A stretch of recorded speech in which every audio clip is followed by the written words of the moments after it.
لگا دو، آسمانوں میں اب آواز گھما دو اور اعلان کر دو آسمانوں میں. کس چیز کا اعلان کروں یا اللہ؟ فرمایا اعلان تم نے یہ کرنا ہے، فَيَقُولُ إِنَّ اللَّهَ يُحِبُّ فُلَانًا فَأَحِبُّوهُ. اب دیکھیے کیسا پیارا اعلان کروایا.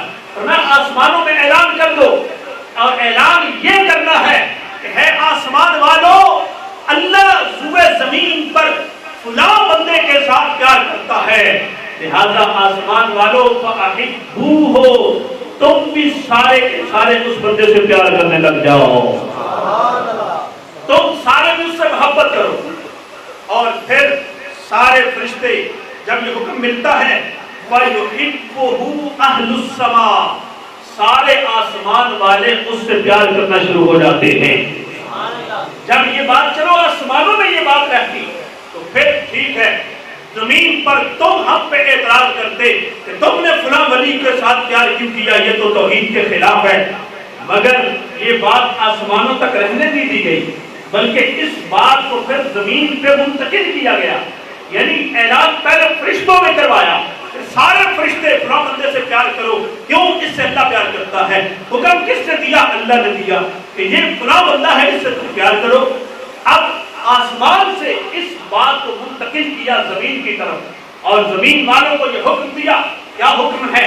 فرمایا ثم یودع لہ القبول فی الارض.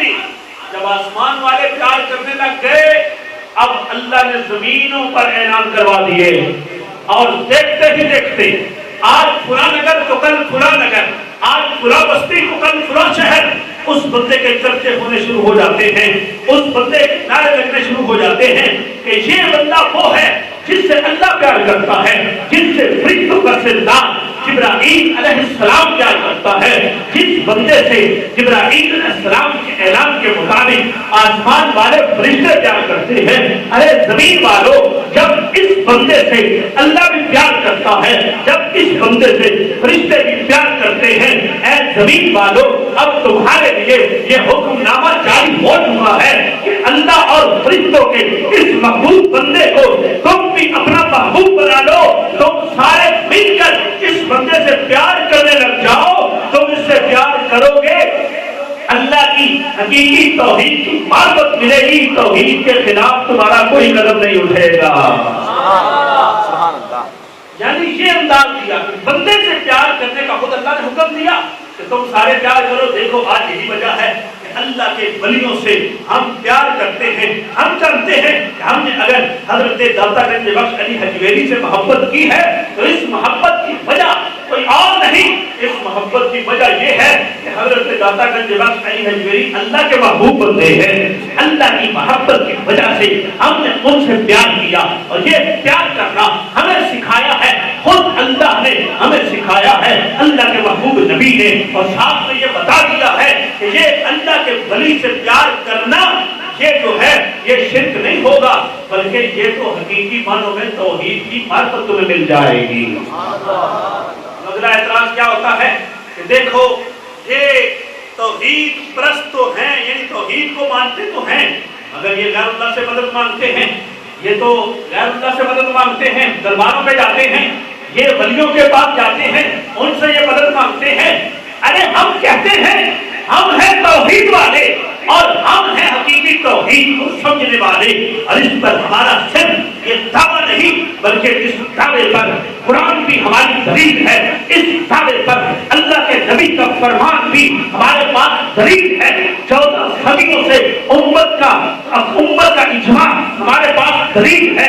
اس انداز میں ہمارے پاس سب صالحین کا کردار اس بات پہ دلیل ہے کہ اللہ کے ولیوں کے پاس جانے سے شرک نہیں ہوتا. حضرت داتا گنج بخش علی حجویری کا اس جانے سے حقیقی معنوں میں توحید کی پہچان ہو جاتی ہے. اور یہ بات کوئی ہم اپنی طرف سے تو کرتے نہیں، یہ بھی حدیث میں ہے. دیکھیے نبی اکرم نور مجسم صلی اللہ علیہ وسلم آپ نے خود بیان کیا، اور کیسا پیارا سبق بیان کیا. اگر اس سبق میں کوئی کمی ہوتی، کوئی کمی ہوتی تو نبی علیہ السلام کبھی اس کو بیان نہ کرتے. رسول اکرم نور مجسم صلی اللہ علیہ وسلم آپ نے اس کو بیان کیا، اور کس انداز میں بیان کیا؟ حضرت ابو سعید خدری رضی اللہ تعالی عنہ آپ اس کے راوی ہیں. آپ فرمانے لگے کہ نبی اکرم نور مجسم صلی اللہ علیہ وسلم آپ نے یہ انداز بیان کیا. فرمایا کان فی بنی اسرائیل رجل، بنی اسرائیل میں ایک بندہ تھا. بنی اسرائیل میں ایک بندہ تھا، اس نے کیا کیا؟ فرمایا قتل 99 انسانا. اس نے کوئی معمولی سا کام نہیں کیا. 99 انسانا، اس نے 99 لوگوں کا مرڈر کیا. 99 لوگ اس نے قتل کر دیے. اتنا بڑا گناہ اس نے کیا. ایک بندے کا قتل، ایک بندے کا قتل جو ہے وہ اتنا بڑا جرم ہے کہ اللہ کے نبی نے فرمایا کہ ایک بندے کو اگر کوئی بندہ قتل کر دے تو یہ اتنا بڑا جرم ہے کہ ایک طرف ساری زمین برباد ہو جائے. اللہ رب العزت اس کی پرواہ نہیں کرتا جتنا کہ ایک بندے کو قتل کرنا بڑا جرم ہے. یعنی اتنا بڑا یہ جرم ہے. قیامت کے دن جو صرف گھر بیٹھ کے اشارہ کر دے یا اپنی آواز سے کسی کو بتا دے فلاں جگہ پہ ایک بندہ بیٹھا ہوا ہے تم جا کے اسے مارا ہو، اس نے مارا نہیں صرف بتایا، تو یہ بتانے والا کل قیامت کے دن اللہ کی بارگاہ میں مایوس اس کی رحمت سے ہو کے ملے گا. یعنی کسی اللہ کی رحمت سے انسان نہیں ملے گا. کتنا بڑا یہ جرم ہے. مگر جب اللہ بخشنے پہ آئے تو کس انداز میں اللہ اپنی رحمت فرماتا ہے. یعنی اس کا یہ مطلب نہیں ہے کہ اب یہ بات پتہ چل گئی تو اب دن دہاڑے پہ وہ شروع ہو جائے کام، بلکہ اللہ کے خوف سے ڈرتے رہنا چاہیے. جہاں مسئلہ ہے صرف اللہ کے محبوب نبی کی نسبت کو سمجھنے کا اور توحید کے عقیدے کی معرفت کو حاصل کرنے کا. نبی علیہ السلام نے فرمایا وہ ایک آدمی بنی اسرائیل کا تھا، اس امت کا نہیں پہلی امتوں کا تھا. 99 لوگ اس نے قتل کر دیں. اب اس کے دل میں خوف پیدا ہو گیا کہ میں اتنا بڑا گنہگار ہوں، اتنا بڑا گنہگار ہوں. اب دل میں خوف پیدا ہوا کیوں نہ ایسا ہو کہ میں اللہ کی بارگاہ میں توبہ کر لوں. یہ آرزو لے کے نبی علیہ السلام فرماتے ہیں مجھے ثم خرج يسأل فأتى راهبا فسأله فقال له توبہ. اس بندے نے وہ نکلا اور راستے میں اسے ایک راہب ملا، ایک بندہ ملا. اس نے پوچھ لیا کہ میں اتنا بڑا گنہگار ہوں، میں توبہ کرنا چاہتا ہوں، بتاؤ تو صحیح دروازہ ہے توبہ کا میرے لیے کھلا. اس نے اسے امید دلائی تم توبہ کرنا چاہتے ہو تو تمہاری توبہ قبول ہو جائے گی، کرو سچے دل سے اللہ کی بارگاہ میں توبہ. توبہ کا دروازہ آج بھی تمہارے لیے کھلا ہے، لہذا توبہ کرو تو اللہ ضرور تمہیں معاف فرمائے گا. آگے اس نے اسے توبہ کا طریقہ بتایا کہ توبہ کرنی کیسے ہے. طریقہ کیا بتایا؟ اس نے کہا فقال له رجل آتی قرية كذا وكذا، کہ تم اس طرح کرو کہ فلاں راستے میں ہوتے ہوئے فلاں بستی ہے، اس بستی میں چلے جاؤ. کیوں؟ وہاں اللہ کے کچھ ولی رہتے ہیں. فلاں بستی میں چلے جاؤ، وہاں کچھ اللہ والے رہتے ہیں. اس میں جا کے وہاں کسی سے تم مشورہ کرو، کسی کا سہارا لے کے اللہ کی بارگاہ میں توبہ کرو تو یقیناً اللہ تمہاری توبہ قبول کرے گا. اب وہ ادھر کا سفر باندھ کے چل پڑا.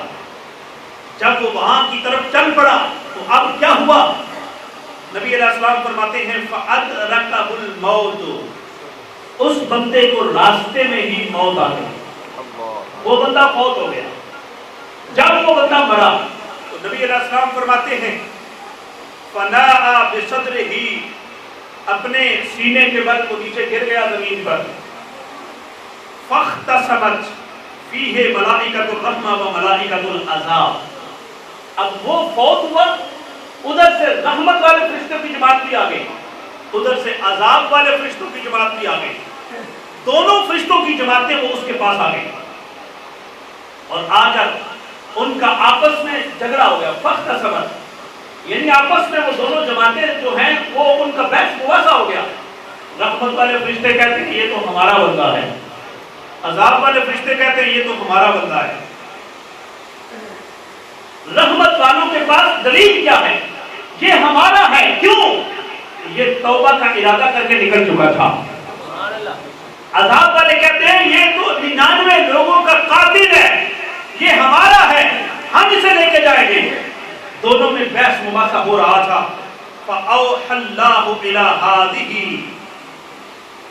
اللہ نے ان کی طرف پیغام بھیج دیا، فرشتوں کی طرف ایک فرشتہ بھیج دیا. اللہ نے ایک فرشتہ بھیج دیا. اب وہ فرشتہ جس وقت آیا تو اس نے ان کا جھگڑا ختم کیا کہ جھگڑو نہیں، ایسے کرو کہ اللہ فرماتا ہے کہ تم زمین کی پیمائش کر لو، زمین ناپ لو. اگر تو جدھر سے یہ آیا ہے ادھر زمین تھوڑی ہے، یعنی ابھی تھوڑا فاصلہ اس نے طے کیا ہے، پھر اسے عذاب والے لے جاؤ. اور اگر جدھر یہ جا رہا تھا ادھر فاصلہ تھوڑا ہے تو پھر اسے اللہ کی رحمت والے فرشتے لے جاؤ. اب محدثین نے یہاں پہ لکھا کہ جدھر تو وہ جا رہا تھا ادھر زمین زیادہ تھی، جدھر سے وہ آ رہا تھا ادھر زمین تھوڑی تھی، مگر اللہ نے زمین کو حکم دے دیا کہ ہے زمین تو سکڑ جا ادھر سے جدھر یہ جا رہا ہے، اس بندے کو میرے ولیوں کے قریب کر دے. کیوں؟ یہ اپنے دل میں سچی توبہ کا ارادہ لے کے نکل چکا ہے. اسے تم میرے ولیوں کے قریب کر دے. نبی اکرم نور مجسم صلی اللہ علیہ وسلم آپ نے ارشاد فرما دیا کہ زمین ادھر سے سکڑ گئی، وہ اللہ والوں کی بستی کے قریب ہو گیا. اب صرف بستی کے قریب ہونے کی وجہ سے اللہ نے اس کے سارے گناہوں کو معاف فرما دیا ہے. ارے اللہ کے ولیوں کے پاس جانے کو شرک کہنے والوں، اللہ کے ولیوں سے مدد مانگنے پر شرک کا فتویٰ لگانے والوں کو یہ بات تو سمجھا دو کہ ان شرک کا ظلم عظیم ہے. قرآن کا یہ فیصلہ ہے کہ شرک تو سب سے بڑا ظلم ہے. جب شرک سب سے بڑا ظلم ہے، اگر اللہ کے ولیوں کے پاس جانا شرک ہوتا، اگر اللہ کے ولیوں سے مدد حاصل کرنا شرک ہوتا، تو جہاں پر اللہ کے ولیوں کے پاس توبہ کی امید لے کر جانے والے کو راستے میں موت نے جب گھیر دیا تو اس کی بخشش ہرگز نہ ہوتی، بلکہ وہ تو گھر سے چلا تھا تو شرک کرنے نکلا تھا. اس کلیے کے مطابق کہ اللہ کے ولیوں سے مدد مانگنا شرک ہے، اس کے مطابق تو وہ شرک کرنے نکلا ہے جو قتل سے بھی بڑا جرم ہے. لہذا اگر اس میں شرک ہوتا اور اس بندے کی بخشش نہ ہوتی، نبی علیہ السلام ان کو اس انداز میں بیان نہ کرتے. اللہ کے محبوب نبی نے اس انداز میں بیان کر کے ان کو شرک کے دائرے سے باہر نکال کر ولیوں کی طرف امید توبہ، امید بخشش بات کر جانے والے کو موت نے جب گھیر دیا، اس کا یہ سفر اس کی نجات کا ذریعہ بن گیا، اس کا یہ سفر اس کی بخشش کا ذریعہ بن گیا. اور یہ بخشش کسی اور نے ہمیں نہیں بتائی بلکہ اللہ کے محبوب نبی نے ہمیں بتائی ہے کہ یہ ولیوں کی طرف جو سفر باندھ کے جا رہا تھا، اس بندے کی بخشش صرف اس بنیاد پر ہو گئی ہے کہ یہ اللہ کے ولیوں کی بستی کے قریب پہنچا ہے. بستی کے قریب پہنچنے کی وجہ سے اللہ نے اس بندے کو معاف کر دیا ہے. تو ولیوں کے پاس بخشش کی امید لے کر کہ جہاں سے مجھے بخشش مل جائے گی، اللہ عطا کرے گا مجھے بخشش، وہاں امید لے کر جانے والے کو اگر اللہ نے معاف کر دیا ہے تو اللہ کا معاف کرنا، نبی علیہ السلام کا اس کی معافی کو بیان کرنا، یہ اس بات کی دلیل ہے کہ ولیوں کے پاس جانا، وہاں جا کے مدد مانگنا یہ شرک نہیں ہے، بلکہ یہی تو حقیقت میں توحید کے راستے کو پہچاننا ہوتا ہے. اس لحاظ سے دیکھیے یہ کیسا عظیم سبق ہے ہمارے لیے، اور یہ تو حقیقت میں توحید کی معرفت حاصل کرنا ہے، اور یہی حقیقت میں توحید کا راستہ سمجھنا ہے. رسالت کا عقیدہ سمجھنا ہے کہ یہ سارا سبق دیکھیے ہمیں کہاں سے مل رہا ہے. یا تو ہمیں قرآن نے بتایا یا ہمیں نبی علیہ السلام کے فرمان نے بتایا ہے. کوئی بیچ میں تیسری رائے تو ہے نہیں کہ ہم نے کوئی کسی کا قول گھر کے بیان کیا ہو, کہ ہم نے کسی کا کوئی جو ہے وہ کسی کی کہانی بیان کی ہو, کوئی قصہ سنایا ہو. ایسا تو ہے نہیں. یہ اللہ کا قرآن ہے, قرآن کی آیتیں پڑھ کے بتایا ہے. نبی علیہ السلام کی حدیث, یہ کتاب میرے سامنے ہے مشکات شریف, اور یہ کتاب جو ہے یہ یا تو مسلم سے اخذ کی گئی یا بخاری سے اخذ کی گئی. اس بنیاد پر ہمارے لیے یہ بات سمجھنا بڑی ضروری ہے. ارے لوگوں, اللہ کے فضل سے آج بھی حقیقی عقیدہ توحید کے وارث اللہ کے فضل سے سنی ہیں, اور آج بھی اللہ کے فضل سے حقیقی عقیدہ رسالت کے وارث سنی ہیں. آج بھی جو حقیقی نبیات کے وارث ہیں اللہ کے فضل سے, وہ حضرت داتا گنج بخش علی حجویری کی فکر کے وارث ہیں یا حضرت خواجہ اجمیری کی فکر کے وارث ہیں. اس بنیاد پر یقیناً یہ سبق بڑا اہم سبق ہے, اور یہ ہم نے 2 نشستوں میں بڑے احسن انداز میں سکھانے کی کوشش کی, اور امید ہے کہ یہ سبق ہم نے احسن انداز میں سیکھا بھی ہوگا اور یہ سبق ہم نے سمجھا بھی ہوگا. اس حوالہ سے اس پر ایک نہیں درجنوں اور حوالہ جات اور مثالیں وہ موجود ہیں جو قرآن و سنت میں بیان کی گئی باقاعدہ طور پر. ایک آدھ مثال عرض کر کے اپنی بات کو ختم کر رہا ہوں. دیکھیے, آج سب سے بڑا یہ رونا رویا جاتا ہے کہ یہ غیر اللہ سے مدد انہوں نے مانگ لی ہے. یعنی اس فلسفے کو سامنے رکھ کر تو شرک کا فتویٰ لگانے سے کوئی بندہ بھی شرک سے نہیں بچ سکتا. جو بندہ شرک کا فتویٰ لگا رہا ہے وہ بھی اپنے گھر میں کرسی پہ بیٹھ کے اپنے بیٹے کو کہہ رہا ہے بیٹا پانی پلا دو, بیٹا پانی پلا دو. پانی بیٹے سے مانگا تو غیر اللہ سے نہیں مدد مانگی. یعنی جب بیٹے سے پانی مانگ لیا تو وہ بیٹا اللہ تو نہیں ہے, وہ تو غیر اللہ ہے. جب اس سے پانی مانگ لیا تو یہ بھی تو غیر اللہ سے مدد مانگنا ہے. یعنی اس انداز میں تو معاشرے میں کوئی بندہ نہیں بچتا, کوئی بندہ نہیں بچتا. یہاں تک کہ اللہ کے معاذ اللہ نبی بھی ان کو بھی یہ محفوظ نہیں کہہ سکتے تھے. کیوں؟ دیکھ لیجیے, قرآن ہے اللہ کا, 19واں پارہ ہے, سورہ نمل ہے. حضرت سلیمان علیہ السلام کا دربار لگا ہے, دربار سلیمان علیہ السلام ہے, اور اس میں بات چل پڑی ملکہ بلقیس کے تخت کو لانے کی. جب یہ بات چل پڑی اب ہوا کیا, وہاں پر حضرت سلیمان علیہ السلام نے یہ بات چھیڑ دی اپنے میٹنگ کے اندر. جب بات چھڑی تو حضرت سلیمان علیہ السلام کی بارگاہ میں ایک جن کھڑا ہوا, کہنے لگا میں لے آؤں گا. میں کتنی دیر میں لے آؤ گے؟ قال عفریت من الجن انا آتیک بہ قبل ان تقوم من مقامک, اتنی دیر میں لے آؤں گا کہ ابھی آپ کی میٹنگ ختم نہیں ہوگی تو میں وہ تخت لے کے آپ کے پاس آ جاؤں گا. فرمایا نہیں, ہمیں اس سے بھی جلدی چاہیے. اب سلیمان علیہ السلام اللہ کے نبی ہیں, اور جس بارگاہ میں وہ یہ بات رکھ رہے ہیں وہ ان کی امتی ہیں, چاہے وہ جن ہو یا انسان ہو. ایک بندہ کھڑا ہوا, قال الذی عنده علم من الکتاب انا آتیک بہ قبل ان یرتد الیک طرفک. بندہ ایک کھڑا ہوا جس کے پاس کتاب کا علم تھا, کہنے لگا میں لے آتا ہوں حضور, کتنی دیر میں لاؤ گے؟ فرمایا ابھی آپ آنکھ بھی نہیں جھپکیں گے تو تخت آپ کے سامنے ہوگا. قرآن کہتا ہے, قرآن یہ کہتا ہے, قال الذی عنده علم من الکتاب انا آتیک بہ قبل ان یرتد الیک طرفک. آنکھ نہیں جھپکیں گے کہ تخت آپ کے سامنے ہوگا. اور قرآن نے کہا کہ جب آنکھ کھلی تھی جھپک کے تو تخت سامنے پڑا ہوا تھا, تخت سامنے آ گیا تھا. اب سلیمان علیہ السلام اللہ کے نبی ہیں, وہ چاہتے تو خود تخت کو حکم دیتے کہ آ جاؤ, ہوا کو حکم دے دیتے کہ ہوا کو تخت لے آؤ, جن کو کہہ دیتے خود اللہ کی بارگاہ میں دعا کر دیتے تخت آ جاتا.